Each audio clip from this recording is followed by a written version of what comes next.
तो hello friends, आज हमारा यहाँ पे सेकंड डे है शिमला में। और मैं शुरुआत करती हूँ, लेकिन शुरुआत करने से पहले मैं आपको दे दूँ अपना इंट्रोडक्शन।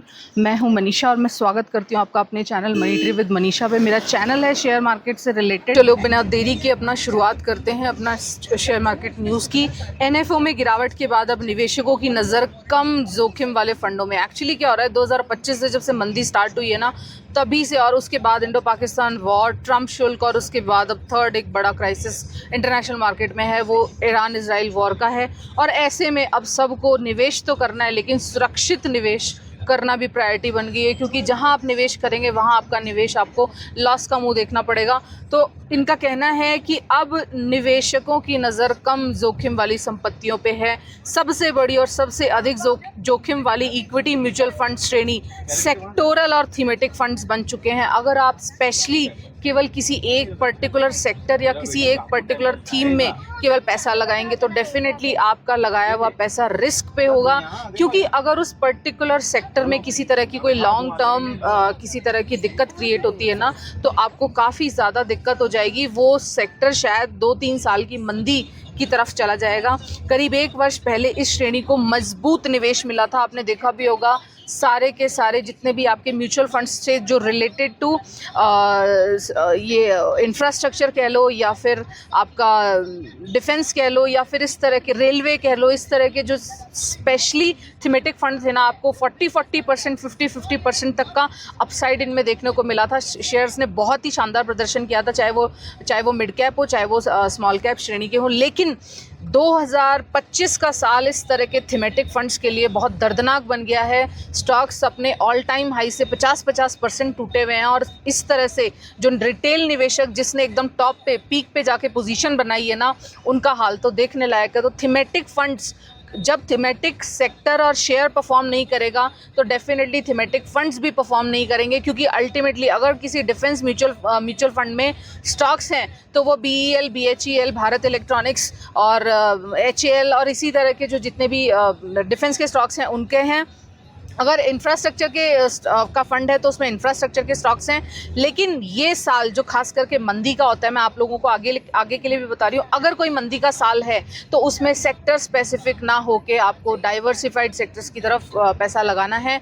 जितने ज़्यादा तरह के सेक्टर्स आपके पोर्टफोलियो में होंगे उतना ही आपका निवेश का जोखिम कम हो जाएगा, क्योंकि अगर किसी एक सेक्टर पर संकट आता है तो आपका पैसा दूसरे, तीसरे, चौथे जो सेक्टर है, जो स्टॉक है, उसमें सुरक्षित है। लेकिन सपोज आपके पास 100 रुपए थे और आपने 100 के 100 रुपए डिफेंस स्टॉक्स में लगा दिए, और किसी भी वजह से डिफेंस स्टॉक्स चले नहीं, डिफेंस स्टॉक्स में दिक्कत आ गई, तो आपका पूरा का पूरा निवेश 40-50% के लॉस पे चला जाएगा। लेकिन वहीं अगर आपने डाइवर्सिफाई करके 20-25 तरह के फंड्स और 20-25 तरह के स्टॉक्स में अगर पैसा लगाया हुआ है ना, तो उन 20-25 में से कंफर्म कोई ना कोई बहुत आउट परफॉर्म करेगा, कोई अच्छा परफॉर्म करेगा, कोई बुरा परफॉर्म करेगा, लेकिन अल्टीमेटली आपका निवेश सुरक्षित भी रहेगा और आपको कहीं ना कहीं आपके स्टॉक आपके पोर्टफोलियो पे कहीं ना कहीं आपको प्रॉफिट दिखता रहेगा। आप मार्केट से होपलेस नहीं होंगे। एटलीस्ट एक बहुत ही कहती हूँ ना कि मतलब दर्दनाक फिगर आपको बताती हूँ, कि दर्दनाक इसलिए कह रही हूँ कि किस तरह से थीमेटिक फंड्स की तरफ लोगों का रुझान कितनी बुरी तरह से कम हुआ है। रीज़न वही है कि टॉप हाई पे पीक पे जाके पैसा लगाया हुआ है, और पीक पे जाके पैसा लगाने के बाद अब स्टॉक्स पड़े हैं सीधे 50% नुकसान में। तो ऐसे में वो हतोत्साहित भी हो रहे हैं और इनफैक्ट वो पैसा अपना वापस भी निकाल रहे हैं।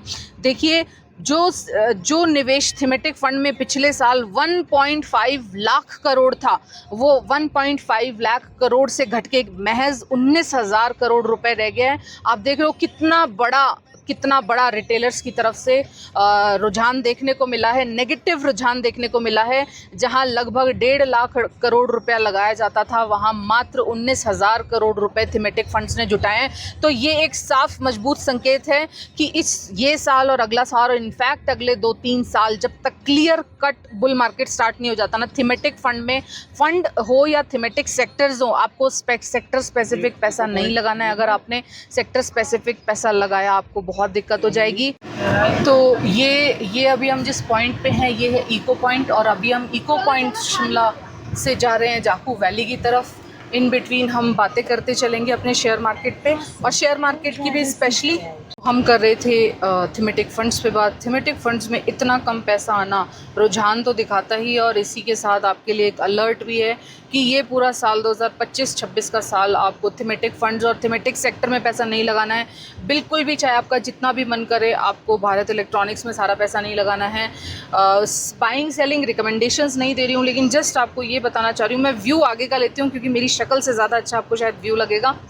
तो भारत इलेक्ट्रॉनिक्स और थीमेटिक फंड्स पे स्पेशली बात कर रही हूँ। थीमेटिक सेक्टर शेयर जो पिछले साल आपको बहुत अच्छा रिटर्न जिन्होंने दिया होगा, आप अगर सारा का सारा पैसा उनमें लगाएंगे, आप अपना पैसा रिस्क पे रखेंगे, कोई इसमें दो राय नहीं है। और फंड्स में आने वाला पैसा उस सेक्टर के रुझान को दिखाता है, और अगर फंड्स में इतना कम पैसा आ रहा है मतलब उस सेक्टर में अब बाइंग रुझान नहीं रह गया। इनफैक्ट जिन भी लोगों ने पैसा लगाया भी है ना, वो अपना पैसा या तो निकाल रहे हैं या आगे का प्लान नहीं कर रहे हैं एटलीस्ट।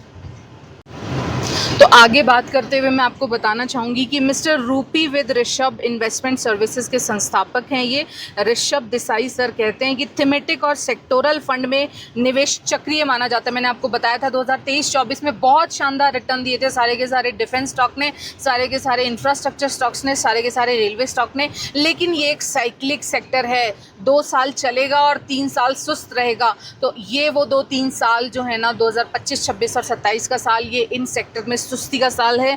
और ये मैं नहीं कह रही हूँ, ये मिस्टर ऋषभ देसाई का भी कहना है केवल। मैं ही, ऐसा नहीं है कि आप मेरे कहने पे जाके और बाइंग और सेलिंग डिसीजन लें या अपने पोर्टफोलियो में कुछ भी प्लस माइनस करें। निवेश आम तौर से तेज़ी के दौर में अधिक होता है। मैंने आपको बताया, जब भी आपको क्लियर कट आपको बुल सेंटिमेंट दिखाई दें, बुल मार्केट दिखाई देना, आप झोंक के पैसा लगा देना। लेकिन मंदी के मार्केट में अगर आपने झोंक के पैसा किसी स्पेसिफिक सेक्टर में लगाया तो आपको दिक्कत हो सकती है, क्योंकि केवल बुल मार्केट ही ऐसा होता है जबकि कुछ सेक्टर और कुछ थीम बहुत मजबूत प्रदर्शन करते हैं और बहुत मजबूत निवेश आकर्षित करते हैं। चूँकि अधिकांश पेशकश भी इन्हीं अवधियों के दौरान होती है, इसलिए निवेश को बढ़ावा भी मिलता है। तो ये जो टाइम है ना, मंदी का टाइम, ये अपने निवेश को डाइवर्सिफाइड करने का है, कंसोलिडेट करने का नहीं है कि आप केवल अपना पूरा का पूरा पोर्टफोलियो का पूरा पैसा किसी एक पर्टिकुलर सेक्टर की तरफ लगा दें। ये बात मैं नहीं कह रही हूँ, ये बात बहुत बड़े बड़े फंड हाउसेस भी इस वक्त कह रहे हैं। 2025 में अब तक थीमेटिक स्पेस में 14 पेशकश आई, जिनमें न्यू फंड ऑफरिंग ने मिलकर करीब 7,000 करोड़ रुपए जुटाए हैं। 2024 में 52 NFO मतलब कि 52 तरह के थीमेटिक फंड्स में पैसे लगाए गए थे, और उन 52 तरह के थीमेटिक फंड्स में जो पैसे आए थे ना, वो 80,000 करोड़ रुपए आए थे। आप देख रहे हो, इस साल मात्र 7,000 करोड़ रुपए लोगों ने लगाए हैं, और जो पिछले साल जो क्लियर कट बुल मार्केट था उस दौरान जो थीमेटिक फंड में पैसा आया था वो 80,000 करोड़ आया था। तो आप ये देखो कि ये सेंटिमेंट अगर आपने पकड़ने नहीं सीखे, मार्केट में पैसा बनाना बहुत मुश्किल हो जाएगा। क्योंकि अगर इस साइकिल में आप फंस गए, बुल रन में प्रॉफिट बुक करना नहीं सीखा और बेयर रन में अकॉर्डिंगली पोर्टफोलियो मैनेज करना नहीं सीखा, तो आपका ज़ीरो सम गेम, नेट रिजल्ट ज़ीरो रहेगा। आप जो कमाओगे वो आप नेक्स्ट बेयर रन में खो दोगे। जो आपके प्रॉफिट्स आपको दिख रहे होंगे ना, अभी 1 साल पहले तक हो सकता है आप 10-20 लाख के प्रॉफिट पे बैठे हो,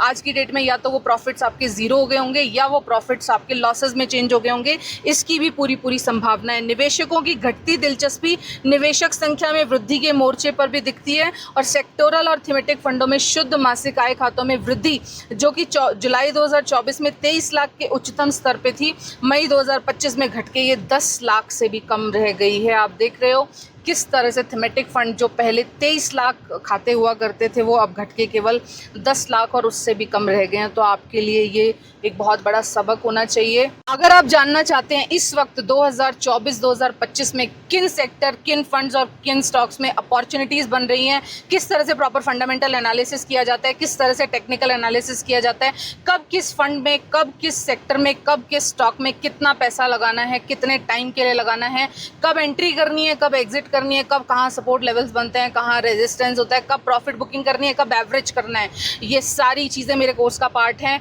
आप फुल्ली इंडिपेंडेंट हो जाओगे स्टॉक मार्केट में, कभी किसी से पूछने की ज़रूरत नहीं पड़ेगी, कभी किसी यूट्यूब के फ्री रिकमेंडेशन की आपको ज़रूरत नहीं पड़ेगी।